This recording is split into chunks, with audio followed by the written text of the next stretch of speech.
तो कैसे हैं आप मेरे प्यारे बंधुओं। आज मैं आपके लिए लेकर आया हूं एक ब्रांड न्यू मानवा जिसकी स्टोरी आपको बहुत पसंद आने वाली है। इस स्टोरी में हम देखेंगे अपने मेन कैरेक्टर को जो कि बहुत ज्यादा हरामी होता है। किसी को भी मारने से पहले वो एक पल भी नहीं सोचेगा। तो चलिए अब ज्यादा बातें ना करते हुए हम बढ़ते हैं हमारी स्टोरी की तरफ। स्टोरी की स्टार्टिंग में हमें स्ट्रीट लाइट्स का सीन दिखाया जाता है और हम देखते हैं गाड़ी के शीशे की रिफ्लेक्शन में एक बंदा किसी को घसीटते हुए ले जा रहा होता है। हम देखते हैं कि ये कोई अजीब सा क्रीचर होता है जिसे वो बंदा खींच कर ले जा रहा होता है। तभी वो बंदा अपने टीम लीडर से बोलता है, टीम लीडर ये आखिरी वाला था। तो टीम लीडर कहता है, इसे मिलाकर यहाँ पर टोटल 7 बॉडीज हैं, चलो इन्हें जला देते हैं। इसी के साथ हमें इस बंदे का नाम बताया जाता है और इस बंदे का नाम ली कुई होता है। तभी उनमें से एक बंदा उन सभी लाशों को जलाते हुए बोल रहा होता है, कितनी हैरानी की बात है ना, ये सारी चीजें पहले इंसान हुआ करती थी, आखिर ऐसा कैसे हो सकता है। पहले हम सभी एक जैसे ही थे और हम अब एबिलिटी यूजर्स और इन क्रीचर्स में डिवाइड हो गए हैं। खैर हमें इनका शुक्रिया अदा करना चाहिए, इनकी वजह से तो हमें ये मिले हैं। इस बार का माल काफी अच्छा है, सच अ हाई क्वालिटी गुड्स। तभी उनका कैप्टन उन सभी बंदों से बोलता है, हे तुम सब जल्दी करो, यूं ही हमारा इंतजार कर रहा है। तभी वहाँ पर बारिश होने लगती है और उस बारिश को देखकर उनमें से एक बंदा बोलता है, अरे यार बरसात शुरू हो गई, हम कितने अनलकी हैं। वैसे ये बारिशें पिछले 12 सालों से ऐसे ही लाल रंग में बरस रही हैं, पता नहीं क्यों। तभी हमें नरेटर बताता है, स्टार एरा ईयर 1034 में क्रूड ऑयल इंडस्ट्री का बेस लीक होने लगा क्योंकि उस समय चारों तरफ सुनामीस, अर्थक्वेक और ऐसे ही नेचुरल डिजास्टर्स हो रहे थे। और ये सब इसलिए हो रहा था क्योंकि अर्थ की मेंटल क्रस्ट अपनी जगह से हिल गई थी और दुनिया के सभी कॉन्टिनेंट्स एक साथ मर्ज हो गए और उसी के बाद ही ये लाल बारिशें होना शुरू हो गई। हम इसे कोई इत्तेफाक तो नहीं कह सकते, मगर इसी साल ज्यादातर लोग मैन ईटिंग मॉन्स्टर्स में बदल गए और इतिहास में इस घटना को रेड रेन कैलेमिटी घोषित कर दिया गया। लेकिन इसी रेड रेन कैलेमिटी के बाद कुछ लोग ऐसे भी थे जिनके साथ कुछ अजीब हुआ। लोगों के अंदर अचानक से ही एबिलिटीज दिखना शुरू हो गई। कॉमनली अगर बात की जाए तो लोग 5 तरह की एबिलिटीज में बटे हुए थे और फिर इन सभी लोगों को बुलाया जाने लगा एबिलिटी यूजर्स। पिछले 10 सालों से ये एबिलिटी यूजर्स इन प्रेडिएटर्स का खात्मा करने में लगे हुए हैं और आखिरकार इन सभी सिटीज को खाली करने के बाद इंसानों ने एक ऐसी जगह बनाई जो कि इन मॉन्स्टर्स और इंसानों के बीच एक शील्ड का काम कर रही थी। और जहाँ पर उन मॉन्स्टर्स का कब्जा था उन जगह को बुलाया जाने लगा वेस्टलैंड्स। तभी हम उस टीम के कैप्टन की आवाज सुनते हैं जो कि बोल रहा होता है, ध्यान रखना हम यहाँ पर पहुंच चुके हैं। तो वो बंदा जिसने वो सभी लाशें जला दी थीं वो बोल रहा होता है, बॉस ये बैच भी क्लियर हो गया है। उनकी बात सुनकर बॉस ठीक है बोलता है और फिर अपने मन में सोचने लगता है, आज हमने सिर्फ 2 घंटों में 4 बैचेस को निपटा दिया। आजकल ये प्रेडिएटर्स काफी ज्यादा दिखाई देने लगे हैं, लेकिन अभी तक मैंने किसी बॉस को नहीं देखा। तभी उन्हीं में से एक बंदा एक डेड बॉडी को छेड़ते हुए बोल रहा होता है, अरे यार हमने कितने सारे मारे हैं लेकिन फिर भी ये सभी लो ग्रेड के हैं और तो और हमें इनमें से किसी के पास भी क्रिस्टल कोर भी नहीं मिला। शायद अगर हम इन्हें जिंदा पकड़ते तो थोड़े ज्यादा पैसे मिलते। उसके पास खड़ा हुआ दूसरा बंदा बोलता है, यार हमारे पास इतनी ज्यादा ताकत है फिर भी हम ये घटिया काम क्यों कर रहे हैं। उनकी ये सब फालतू बातें सुनकर उनका बॉस बोलता है, चलो चलो जल्दी करो, जल्दी से अपना सारा सामान समेटो और बैठ जाओ। उन्हीं में से एक और बंदा बोलता है, अरे भाई तू इतना ज्यादा सीरियस क्यों है, ये तो बस खुद को थोड़ा एंटरटेन करने की कोशिश कर रहे हैं, इस पर हमारे पास काफी अच्छा सामान है। तभी बॉस फिर से बोलता है, आखिर इन तीनों के साथ क्या दिक्कत है। तो दूसरा बंदा कहता है, अरे बॉस कुछ नहीं, बस ये सब डरी हुई हैं, आखिर इनके सामने हमने इतने सारे प्रेडिएटर्स को जो मार डाला। खैर अगर देखा जाए तो हमने इन्हें हासिल करने के लिए काफी सारे मॉन्स्टर्स को मारा है और तब जाकर ये हमें मिली हैं। अगर अब भी टीम लीडर को कोई बॉस चाहिए तो मैं कुछ नहीं कर सकता। तभी हम देखते हैं कि उस बंदे के हाथ पे कोई पानी जैसी चीज गिरती है। हाँ आखिर ये क्या चीज है। मगर जैसे ही वो ऊपर की तरफ देखता है तो उसके होश ही उड़ जाते हैं। उनके ऊपर एक बहुत ही खतरनाक और बड़ा मॉन्स्टर होता है। अरे माँ की आंख, आखिर ये किस तरह का राक्षस है। इसी के बाद हम देखते हैं कि वो सभी उस म्यूटेंट से डरकर भागने लगते हैं। उनमें से एक मुड़कर पीछे उस म्यूटेंट पर हमला करता है, लेकिन वो बोलता है, मेरी ये एबिलिटी सिर्फ सी रैंक की है, इससे मैं थोड़ा टाइम खरीद सकता हूँ, तब तक के लिए आप लोग यहाँ से निकलिए। तभी हमें नरेटर इस म्यूटेंट के बारे में बताने लगता है। इस म्यूटेंट की रैंक 4 है, इसके पास बेहद ही कमाल की अटैक करने की एबिलिटी, ऑल हियरिंग की एबिलिटी है। इसके हर एक बॉडी पार्ट पर अलग अलग म्यूटेशन हो रखे हैं। तभी हम देखते हैं उन सभी को बचकर भागते हुए लेकिन इसी वक्त उनमें से एक बंदा उनके सामने एक दीवार खड़ी कर देता है। इसकी वजह से वो लोग पीछे ही रह जाते हैं और वो चिल्ला रहे होते हैं, आखिर आखिर तूने ये क्यों किया? तो उनकी ये बात सुनकर वो बंदा भागते हुए बोलता है, मुझे माफ कर दीजिए लीडर, आप लोग बॉस का ध्यान भटकाइए, तब तक मैं इस फैक्ट्री से निकल जाऊंगा और आपको चिंता करने की कोई जरूरत नहीं। अगर मैं बच गया तो आप लोगों को बचाने के लिए वापस जरूर आऊंगा। और इतना कहते ही वो अपने मन में सोचने लगता है, टीम लीडर और बाकियों के पास सी रैंक की एबिलिटी है, मुझे नहीं लगता वो ज्यादा देर तक यहाँ पर बच पाएंगे। लेकिन जैसे ही वो सामने वाला शटर खोलता है तो वो अपने सामने देखता है बहुत सारे म्यूटेंट्स को, और उस बंदे को ऐसा करते देखकर उनमें से एक म्यूटेंट बोलता है, कितना लालची इंसान है ये। और इतना कहते ही वो सभी म्यूटेंट्स उसको पकड़ने लगते हैं। वो बंदा चिल्ला रहा होता है, आखिर आखिर तुम लोग ये मेरे साथ क्या कर रहे हो, प्लीज मुझे छोड़ दो। इधर उनमें से एक म्यूटेंट उसका मुंह बंद करते हुए उसे चुप कराती है और तभी दूसरी म्यूटेंट उसका सर उखाड़ लेती है। ये नज़ारा काफी खौफनाक है। हम देखते हैं कि बाकी के लोग भी बच नहीं पाते। वो बड़ा सा मॉन्स्टर उन्हें भी पकड़ लेता है। वो भी चिल्ला रहे होते हैं, प्लीज हमें जाने दो, हमें छोड़ दो। उस मॉन्स्टर ने इन सभी बंदों के शरीर के अंदर अपने टेंटिकल्स घुसाने शुरू कर दिए होते हैं और इतना करते ही वो हंसने लगता है और बोलता है, इनका ये डर, इनका ये गुस्सा, इनका ये पछतावा काफी स्वादिष्ट है। तभी हम देखते हैं कि वो सभी बंदे आपस में ही उलझे हुए होते हैं। उन सभी की बॉडीज आपस में एकदम गुच्छम गुच्छा हो रखी होती है। लेकिन इसी वक्त हमें एक स्नैप की आवाज सुनाई देती है, यानी कि चुटकी की, और वो बंदा चुटकी मारते हुए बोलता है, हाँ चलो भाई लोग, ये शो खत्म हुआ। उसके चुटकी बजाते ही उसके चारों तरफ एक बैरियर सा क्रिएट होने लगता है और इसी वक्त हम देखते हैं कि वो बंदा आगे बढ़ते हुए बोल रहा होता है, वाह मजा ही आ गया, क्या कमाल का शो था। और भाई बता मुझे कैसा लगता है जब तुम्हारे साथी तुम्हारी आंखों के ही सामने एक एक कर कर मरने लगते हैं। और दोस्तों यहीं पर मैं आप लोगों को बता देता हूँ, यही हमारी स्टोरी का मेन कैरेक्टर है। हमारे एमसी की बातें सुनकर वो बंदा बोलता है, तू कमीना, मैं तुझे कभी हमारे लॉर्ड की लोकेशन नहीं बताऊंगा। उसकी ये बातें सुनकर हमारा एमसी उससे बोलता है, ये हुई ना बात, जैसा कि मैंने सोचा था, तुम मुझे इतनी आसानी से तो नहीं बताने वाले। खैर अगर तुम मुझे ये नहीं बताओगे तो मैं खुद पता लगा लूंगा। चलो सोचने दो, मुझे कहाँ से शुरुआत करनी चाहिए। हमारे एमसी की ये सब बातें सुनकर वो बंदा पूरी तरह से घबरा जाता है और बोलता है, तुम मेरे साथ क्या करने की कोशिश कर रहे हो? और यहाँ पर हम हमारे एमसी के हाथ में एक स्कैल्पल देखते हैं। इस हथियार से डॉक्टर्स ऑपरेशन करते हैं, लेकिन मुझे नहीं पता कि हमारा एमसी इसके साथ क्या करेगा। चलिए देखते हैं। तो हमारा एमसी बोलता है, ओह ठीक है, यहाँ से शुरू करते हैं। तेरी ये खोपड़ी आगे से थोड़ी सूजी हुई है, चल तेरे लिए मैं इसे फिक्स कर देता हूँ। और यहीं पर वो बंदा लूनाटिक चिल्ला रहा होता है। यहाँ पर मैं थोड़ा सा कंफ्यूज हूँ दोस्तों, क्योंकि मुझे नहीं पता कि ये लूनाटिक इसका नाम है या कोई और चीज़ है। तो वो बंदा चिल्ला रहा होता है, प्लीज तुम मुझे यहाँ पर मार दो मुझे। उसे ऐसे झटपटाते हुए देखकर हमारा एमसी उससे बोलता है, भाई क्या तू यहाँ पर थोड़ा हिलना बंद करेगा? यहाँ पर काफी बेकार मेमोरीज हैं, मुझे इनमें से ही कुछ ढूंढना होगा। कहाँ है? मिल गया।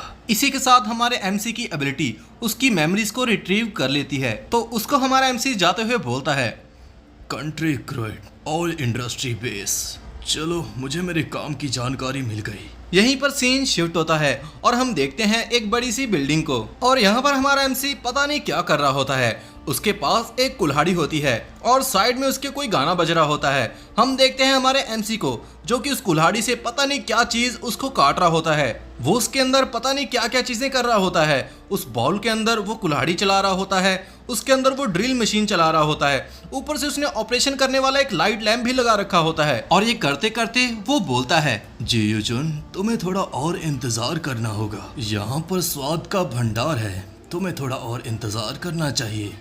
वाह, इसकी खुशबू काफी मजेदार है।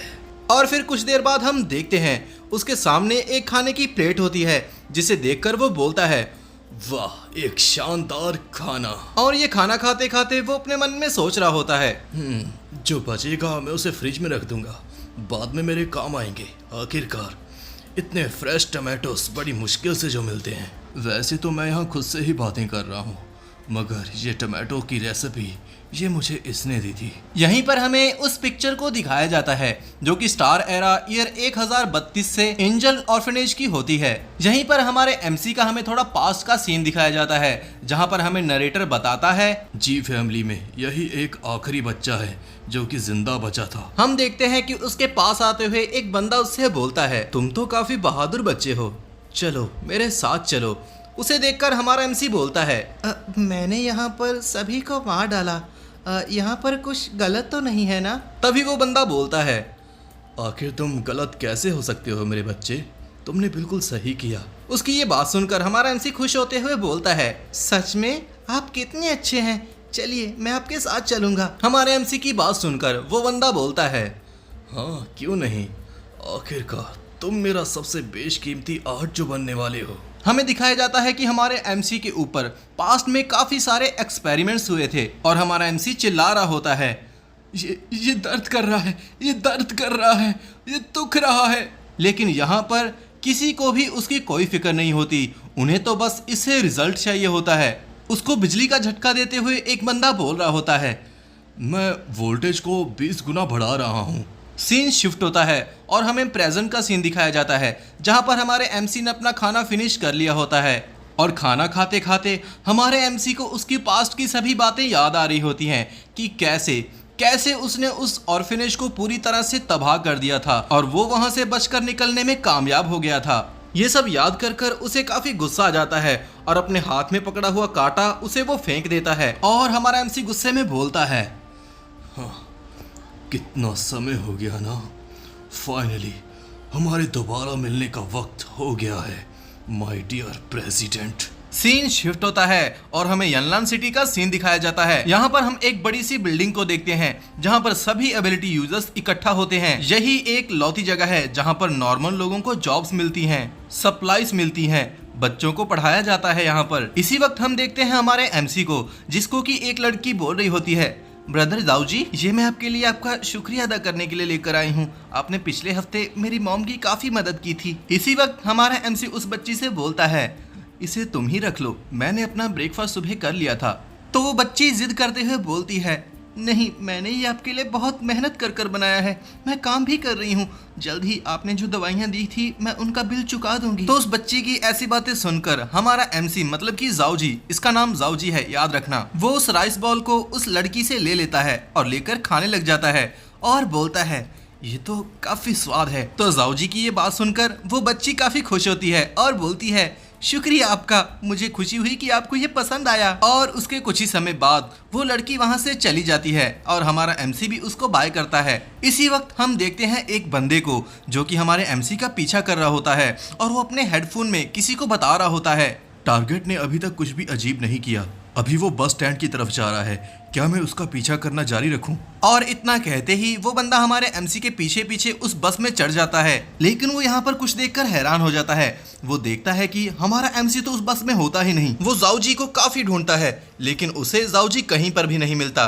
और इसके बाद वो अपने टीम लीडर को कॉल करके बताता है, हमने टारगेट को खो दिया है, अब मुझे आगे क्या करना चाहिए? तो उसकी टीम लीडर उसको आगे से जवाब देती है, ठीक है मैं समझ गई, अब उसका पीछा करना बंद करो। इसके बाद फिर से हमारा सीन शिफ्ट होता है और हमें एबिलिटी मैनेजमेंट सेंटर का सीन दिखाया जाता है। हम देखते हैं कि हमारा एमसी यहाँ पर पहुंच गया होता है। वो अपने कार्ड को लेकर एक डोर खोल देता है और वहीं पर खड़ी हुई एक लेडी से वो बोल रहा होता है, सिस्टर वैन, साओजांग ने मुझे बताया है कि न्यू इन्फॉर्मेशन का बैच आ चुका है, लेकिन उसके लिए हमें स्टोर हाउस में जाना होगा। तो वो लड़की उससे बोलती है, जाओ जी तुम आज काफी लेट हो। तो जाओ जी माफी मांगते हुए बोलता है, मुझे माफ कर दीजिए, आज मैं एक गलत बस में चढ़ गया था। लेकिन इसी के साथ वो अपने मन में ये भी सोच रहा होता है, सच तो ये है कि कोई गधा मेरा पीछा कर रहा था। उसकी ये बातें सुनकर वहीं पर खड़ी हुई एक और लड़की बोलती है, ये लाओजांग भी ना, वो फिर से तुम्हें तंग कर रहा है। इन्फॉर्मेशन को स्टोर हाउस से लाने का काम तुम्हारा नहीं बल्कि एक्सपर्ट टीम का है। तो हमारा एमसी उसको बोलता है, अरे तुम्हें चिंता करने की कोई बात नहीं, मैंने ये पहले ही कर दिया है और इस बात मैंने कोई गलती भी नहीं की। तो वही पहले वाली आंटी वहां से उठते हुए हमारे एमसी से बोलती है, शुक्र है कि तुम्हें कोई मिशन नहीं मिला। हाल ही में यहाँ पर 5 एबिलिटी यूजर्स की डेथ हो गई है। वो जो हमारी कंट्री के बाहर स्टीम फैक्ट्री है, उनकी डेथ बहुत दर्दनाक हुई है। ये सुनकर वो पहले वाली लड़की बोलती है, क्या आप सही कह रही हैं? इसका मतलब तो एक हाई रैंक का मॉन्स्टर यहाँ से बच निकला। तो फिर से वही पहले वाली आंटी बोलती है, किसे पता, अभी भी हायर अप्स इसकी जांच कर रहे हैं। तभी इसी वक्त वहां पर एक बंदा आता है और चिल्लाते हुए बोलता है, हे जी यूचुन, तुम्हें बॉस ऑफिस में बुला रहे हैं। तो इसके बाद हमारा एमसी वहां से जाते हुए बोलता है, ठीक है मैं चलता हूँ, और वापस आकर हम इसके बारे में बात करते हैं। तो हम देखते हैं उसी बंदे को जो कि इरिटेट होते हुए बोल रहा होता है, जल्दी चल भाई, बहुत अर्जेंट है। सीन शिफ्ट होता है और हम देखते हैं डायरेक्टर के ऑफिस को। यहाँ पर हमारा एमसी पहुंच गया होता है और वो आते ही डायरेक्टर से बोलता है, डायरेक्टर आपने मुझे यहाँ पर बुलाया था। तो वही जो हमारे एमसी के पास में खड़ा हुआ बंदा होता है वो हमारे एमसी को बोलता है, जाओ जी, मैं यहाँ पर तुम्हें किसी से मिलवाना चाहता हूँ। हम देखते हैं वहाँ पर उस लड़की को जो कि हमारे एमसी से पूछ रही होती है, ओह तो तुम हो जी यूचुन, तुम एक्सपर्ट रेट के टीम मेंबर हो और तुम्हारा सक्सेस रेट भी 100% है। तो फिर से वही बंदा हमारे एमसी को बोलता है, जाओ जी, ये मिस लू है और मिस लू यू सेंटनबर्ग सिटी से है और आज से यही तुम्हारी सुपीरियर है। वो बंदा हमारे एमसी को समझा ही रहा होता है कि तभी वो लड़की बोलती है, तुम्हें इतनी जल्दी किस बात की है, चलो सबसे पहले हम हमारे एम्प्लॉय की बात सुन लेते हैं, आखिर वो क्या कहना चाहता है। मिस्टर जी यूचुन, आप मुझे सब कुछ बताएंगे, ठीक है। हम देखते हैं कि उस लड़की ने हमारे एमसी के सामने कुछ फोटोज रखी होती हैं और उन फोटोज को देखकर हमारा एमसी बोलता है, इन बॉडीज की कंडीशन को देखकर तो यही लगता है कि इन्हें मरे हुए 3 से ज़्यादा दिन हो चुके हैं और इनके इन जख्मों को देखकर यही लगता है कि इन्हें मारने से पहले काफ़ी ज़्यादा टॉर्चर किया गया है। मेरा फाइनल डिसीजन यही है कि इनको जिसने भी मारा है उसने इनको बदले के लिए मारा है। तभी हमारे एमसी की बात सुनकर वो लड़की बोलती है, ये हूँ वो एक सी रैंक एबिलिटी यूजर था और उसको कई इलीगल काम करने में महारत हासिल थी। हायर अप्स उसके पीछे काफी समय से पड़े हुए थे, लेकिन हर बार वो उनको चकमा देकर भाग जाता था और मुझे नहीं लगता कि ऐसे इंसान को कोई टॉर्चर कर कर मारने की कोशिश करेगा। तो उस लड़की की बात सुनकर हमारा एमसी बोलता है, नहीं ऐसा नहीं हो सकता, मुझे पक्का यकीन है इसे मारने वाला कोई साइको ही होगा और तो और उसने अपने पीछे किसी भी तरह की क्रू भी नहीं छोड़े, लेकिन मैं इस राज से पर्दा हटाकर ही रहूंगा, आप मुझ पर भरोसा कीजिए, मैं इस मर्डर की मिस्ट्री सॉल्व कर कर रहूंगा। तो इसकी ये बातें सुनकर वो लड़की बोलती है, एक ऐसा इंसान जो कि सी रैंक पर था, उसको टॉर्चर करने वाला कोई आम इंसान नहीं होगा, वो कम से कम ए या बी रैंक का एबिलिटी यूजर होगा। और मिस्टर जीयू, आप एक नॉर्मल रिकॉर्ड मैनेजमेंट पर्सन हैं, आपको इससे डर नहीं लगता। तो उस लड़की की ये बातें सुनकर हमारा एमसी स्टैंड अप पोजीशन में खड़ा होकर बोलता है, जब मैंने इस एक्सपर्ट रेट टीम को ज्वाइन किया था तो मैंने शपथ ली थी मेरी लाइफ और मेरी डेथ इसके लिए कोई इंपॉर्टेंस नहीं रखती। तो ये सुनकर वो लड़की जाते हुए बोलती है, इसकी कोई ज़रूरत नहीं, वैसे भी स्पेशलाइज्ड टीम इसकी इन्वेस्टिगेशन कर रही है, वो हायर अप्स के साथ मिलकर इसका पता लगा लेगी। खैर अब जब मैंने तुम्हें देख लिया है तो मैं देख रही हूँ तुम काफ़ी टैलेंटेड हो, कुछ समय के लिए मैं तुम पर नज़र रखूंगी। फिर वो पीछे खड़ा हुआ बंदा बोलता है, इग्जायो जी और मैं आपका इसके लिए बहुत बहुत शुक्रिया अदा करते हैं मैम। सीन शिफ्ट होता है और हमें सिटी का सीन दिखाया जाता है। यहाँ चारों तरफ शोर होता है, चारों तरफ सब्जी मंडी लगी होती है, सभी अपनी अपनी चीजों को बेचने के लिए शोर मचा रहे होते हैं। इसी के साथ हमें नरेटर बताता है कि ये जगह कौन सी है। नरेटर बताता है ये रोज सिटी है, ये एक ऐसी जगह है जहाँ पर आप किसी भी तरह की इंफॉर्मेशन या चीज को खरीद या बेच सकते हो, लेकिन वो लीगल होनी चाहिए। तभी वहाँ पर खड़ा हुआ एक बंदा बोल रहा होता है, आखिर ये ट्रेन इतनी देर रात तक क्यों चल रही है, इनको कोई डर नहीं लगता कि कोई प्रेडिएटर इन पर हमला कर सकता है। तभी उसके पास खड़ा हुआ बंदा बोलता है, लगता है कि तुम्हारा यहाँ पर पहला दिन है भाई, ये ट्रेन स्पेशलाइज्ड है और इसमें किसी भी तरह का कोई खतरा नहीं, अगर आप इस ट्रेन में जाना चाहते हो तो आपको 20,000 कॉइन पे करने होंगे। तो ये सुनकर वो बंदा चिल्ला रहा होता है, क्या आप लूट मचा रखी है, इसमें जाने के लिए आपको 20,000 कॉइन देने पड़ेंगे। तभी वो बंदा उसको बताते हुए बोलता है, हाँ ये प्राइस बिल्कुल सही है, क्योंकि उस ट्रेन को गार्ड करने वाले आम बंदे नहीं हैं, वो ए रैंक एबिलिटी यूजर्स हैं।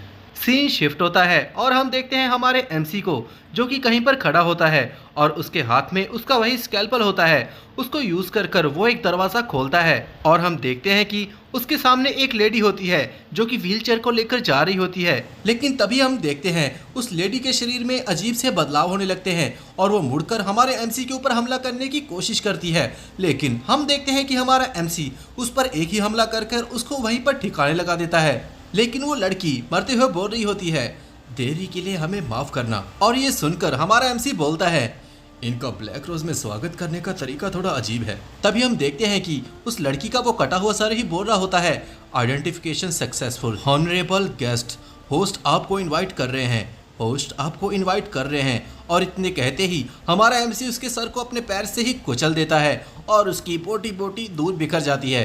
अरे यार, पता नहीं क्यों ये सीन देखकर मुझे थोड़ा अजीब सा महसूस हो रहा है। खैर, हम देखते हैं कि वहाँ पर एक अजीब सा पोर्टल सा ओपन होता है और हमारा एमसी उस पोर्टल के अंदर चला जाता है। वहाँ पर हम देखते हैं कि ये एक अजीब सी रेस्टोरेंट टाइप की जगह होती है। यहाँ पर काफ़ी सारे लोग होते हैं और लेडीज़ उनको सर्व कर रही होती हैं। और ये सब देखकर हमारा एमसी हमें बताने लगता है, ये ब्लैक रोज मार्केट है अंडरग्राउंड ट्रेड रीजन की। जब तक आप यहाँ पर पैसा दे रहे हो, आप यहाँ से किसी भी प्रकार की इंफॉर्मेशन निकाल सकते हो, चाहे वो किसी भी प्रकार की क्यों ना हो। यहाँ पर एक अजीब सी डायमेंशनल फील्ड है जिसकी वजह से ये गेस्ट के फेस को छुपा रहे हैं, लेकिन मैं इस वाहियात चीज़ को पहले ही इस्तेमाल कर चुका हूँ।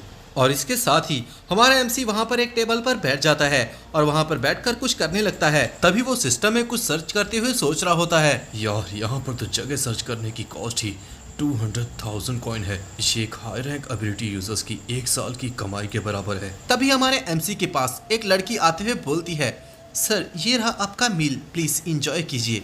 और जैसे ही हमारा एमसी उस खाने को देखता है तो वो बोलता है, यार ये खाना इतना भद्दा क्यों लग रहा है। लेकिन फिर भी वो उस खाने को खा लेता है और उसको उस प्लेट के नीचे कुछ लिखा हुआ मिलता है। उसे देखकर वो काफी खुश हो जाता है और बोलता है, चर्च, क्या कमाल की बात हो गई। सीन शिफ्ट होता है और हमें अगले दिन शैडोलेस चर्च का सीन दिखाया जाता है। इस चर्च के अंदर काफी सारे लोग होते हैं और उन्हीं में से एक बंदा कह रहा होता है, माय लॉर्ड, प्लीज मेरे गुनाहों को माफ कीजिए और मुझे एक नया रास्ता दिखाइए। और इसी के साथ ही वहाँ पर एक बंदा खड़ा होता है और बोलता है, अपने लॉर्ड के आगे सर झुकाओ, सेरेमनी स्टार्ट हो चुकी है। मेरे प्यारे होली बच्चों, यहाँ पर आओ और अपना सब कुछ लॉर्ड के नाम कर दो। हम देखते हैं कि वहाँ पर काफी सारी लड़कियाँ अपने हाथ में कैंडल्स लेकर खड़ी होती हैं।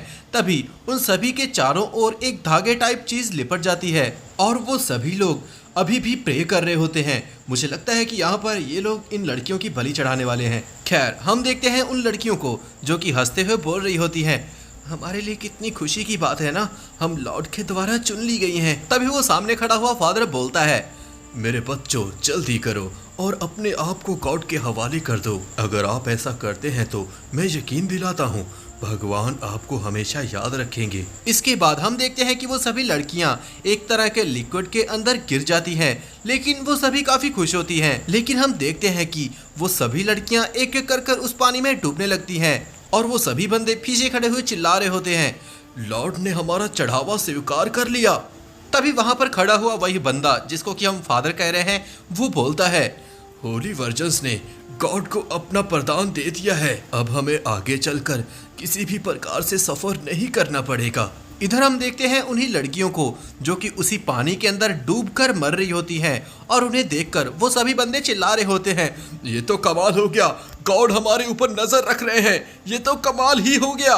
हमारे देवता कितने दयालु हैं। तभी वो फादर उन सभी को चुप कराते हुए बोल रहा होता है, सभी लोग शांत हो जाएं। हमने लॉर्ड के प्रति अपनी वफादारी साबित कर दी है, जल्द ही हमें लॉर्ड ब्लेस करेंगे।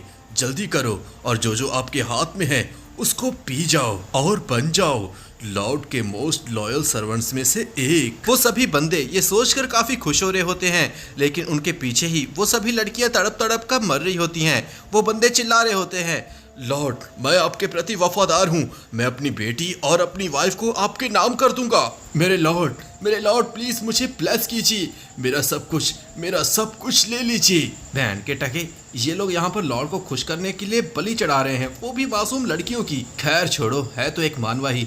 हम देखते हैं कि हमारे एमसी के हाथ में भी एक कटोरा होता है जिसको देखकर हमारा एमसी काफी कंफ्यूज हो रहा होता है। तभी हमारे एमसी को पीछे से कोई आवाज सुनाई देती है और वो आवाज बोल रही होती है, मैं देख पा रही हूँ तुम्हारे दिल के अंदर बहुत ज़्यादा गहराई में डार्कनेस छुपी हुई है, लेकिन तुम्हारे पास अभी भी एक मौका है, तुम इससे बाहर निकल सकते हो। लॉर्ड के मिरेकल को मानो, पी जाओ इसे और हम तुम्हें माफ़ कर देंगी।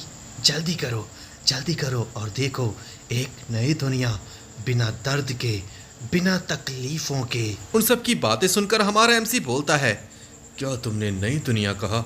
और इतना कहते ही वो उस कटोरे को वहीं पर फेंक देता है और बोलता है, ये कितना सुंदर सपना है ना? खैर, अब वक्त आ गया है जागने का। और इतना कहते ही वो एक इंटेंस माना थ्रेड जनरेट करता है और उन थ्रेड से सभी को घेर लेता है। और हम देखते हैं उसी पादरी को जो कि बोल रहा होता है, ये तो फिजिकल फ्लक्चुएशन है, तुम अभी भी जिंदा हो। और उसको अपने बारे में बात करते देखकर हमारा एमसी बोलता है, कितने 16 साल हो गए हैं शायद, है ना? मैं हैरान हूँ कि तुम्हें मैं अभी भी याद हूँ। और ये सुनकर वो बंदा बोलता है, हे, तुम तो वही घटिया बच्चे हो, है ना? अगर देखा जाए तो तुम उस समय तुम एक डीमन के बच्चे हो। और इतना कहते ही वो बंदा सभी को ऑर्डर देता है, जाओ, इसने हमारे लॉर्ड का अपमान किया है, इसको जिंदा मत छोड़ना, इसको सजा दो। और उसके इतना कहते ही सभी लोग हमारे एमसी को चारों तरफ से घेर लेते हैं, लेकिन हमारे एमसी के थ्रेड्स की वजह से वो सभी उसके पास पहुंच ही नहीं पा रहे होते। और हमारा एमसी उन सभी को अपने थ्रेड्स में पकड़कर बोलता है, असली दुनिया शुरू हो चुकी है। और इतने में ही वो उन सभी को अपने थ्रेड्स में पकड़ लेता है। हम देखते हैं कि वो सभी उसके जाल में फंस गए होते हैं। और इसी के साथ ही हमें हमारे एमसी की ट्रू पावर के बारे में बताया जाता है। ट्रू वर्ड्स जीजू चान की फिजिकल पावर है, जिसे ड्रीम वेवर के नाम से भी जाना जाता है। ये एबिलिटी हमारे एमसी को पावर देती है इसके आसपास के सारे एरिया को कंट्रोल करने की और इसके अंदर जितने भी ऑब्जेक्ट्स हैं उनको कंट्रोल करने की। और उनको ऐसे लटके देखकर हमारा एमसी उनसे बोल रहा होता है, हाँ, तुम सभी तो बेकार हो, जैसा कि मैंने सोचा था। लेकिन दूसरी तरफ हम देखते हैं उसी बंदे को जो कि अपने हाथ से सेम थ्रेड्स को निकालते हुए हमारे एमसी से बोल रहा होता है, तुम्हारे कंपैरिजन में ये सब तो बस यूजलेस लोग हैं। और हम देखते हैं कि वो उन सभी बंदों को छुड़ा लेता है हमारे एमसी की कैद से। और हमारा एमसी ये देखकर काफी खुश होता है और बोलता है, तुम अभी भी वैसे ही हो, तुम बिल्कुल भी चेंज नहीं हुए, तुम अभी भी लोगों को बस टूल्स की तरह इस्तेमाल कर रहे हो। और हमारे एमसी की ये बात सुनकर वो बंदा मुस्कुराते हुए बोलता है, कितनी शर्म की बात है ना, लोग बस एक लैब का चूहे बनने के लायक ही होते हैं। लेकिन इस बार थोड़ी बात अलग है, इस बार जो मैंने बनाया है ये बिल्कुल परफेक्ट टूल्स हैं, जैसे कि तुम हो जीव जुआन। ये देखकर हमारा एमसी खुश हो जाता है और बोलता है, ओह ऐसा है क्या, चलो देखते हैं कि तुमने क्या बनाया है। और इतना कहते ही वो उस मॉन्स्टर पर टूट जाता है और उससे फाइट करने लगता है। हम देखते हैं कि वो मॉन्स्टर हमारे एमसी के ऊपर अपने बड़े से हाथ से हमला करता है। हम देखते हैं कि हमारा एमसी भी उसको नोटिस कर लेता है और बड़ी मुश्किल से उस हैंड को डॉज कर कर पीछे हटता है। हम देखते हैं वो बंदा बोल रहा होता है, तो बताओ कैसी लगी मेरी नई क्रिएशन। जब कोई दुश्मन इनके सामने भागने की कोशिश करता है तो ये अपने कॉप्स को बदल लेते हैं। तो ये सुनकर हमारा एमसी बोलता है, ठीक है मैं समझ गया, तुमने ये बताया मेरे लिए अच्छी बात है। तो ये सुनकर वो बंदा बोलता है, मैं तुम्हें एक आखिरी मौका देता हूँ, मैं तुम्हें चांस देता हूँ, तुम मेरी साइड पर आ जाओ और मैं तुम्हें इजीली माफ कर दूंगा। लेकिन उसकी बात खत्म होते ही हम देखते हैं कि हमारे एमसी ने उस मॉन्स्टर को अपने थ्रेड्स में फंसा लिया होता है और बोलता है, ऑफर देने के लिए शुक्रिया, लेकिन मैं इनके जैसा भद्दा मॉन्स्टर नहीं बनना चाहता। ये देखकर वो बंदा भी काफी हैरान हो जाता है, लेकिन वो बोलता है, अगर ऐसा है तो ठीक है, मिलो अपनी मौत से। खैर अगर तुम मेरे टूल बनते तो ये मेरे लिए काफ़ी अच्छा होता, लेकिन अब जब तुमने मुझे रिजेक्ट कर ही दिया है तो मरने के लिए तैयार हो जाओ, चलो इसे खत्म करते हैं।